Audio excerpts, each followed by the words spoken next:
Politics ಬಗ್ಗೆ ತುಂಬಾ ಆಸೆ ಇತ್ತು ದರ್ಶನ್ ಫ್ಯೂಚರ್ ಅಲ್ಲಿ ಆಫ್ಟರ್ 10 years 15 years 20 years ಎಲ್ಲಿವರೆಗೂ 2,000 ರೂಪಾಯಿ ನೋಟ್ ನಡೆಯಲ್ಲ. ಫ್ರೀಯಾಗಿ ಇವತ್ತು ನಿಂತ್ಕೊಳ್ತೀನಿ ಎಲೆಕ್ಷನ್ ಅವತ್ತು ಗಂಟೆಗೂ ದರ್ಶನ್ ನಿಜವಾಗಿಯೂ ರಾಜಕೀಯಕ್ಕೆ ಬರ್ತಾರಾ? ನೊಂದಿರೋ ಜನಕ್ಕೆ ನೀನು ಬಂದಿರೋ ವಿಷಯ ಕೇಳಿ ಎಷ್ಟೊಂದು ಸಂತೋಷ ಆಗುತ್ತೆ ಗೊತ್ತಾ?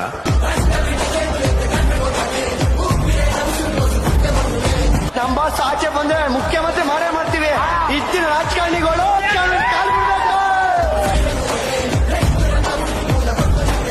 ನಿಮ್ಮ ಡಿ ಬಾಸ್ ನ ನೋಡಕ್ಕೆ ನಾನು ಕೂಡ ಬಂದಿದ್ದೀನಿ. ದರ್ಶನ್ ಡಿ ಬಾಸ್ ಅಂತೆ.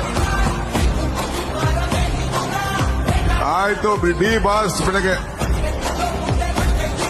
Darshan sir D boss Darshan one and only Darshan. Darshan ಅವರು ಡಿ ಬಾಸ್ ಎಲ್ಲ ಮಾತಾಡ್ತೀವಿ. ಇಡೀ ಊರ್ನೇ ಊರ್ದು ಮುಕ್ತ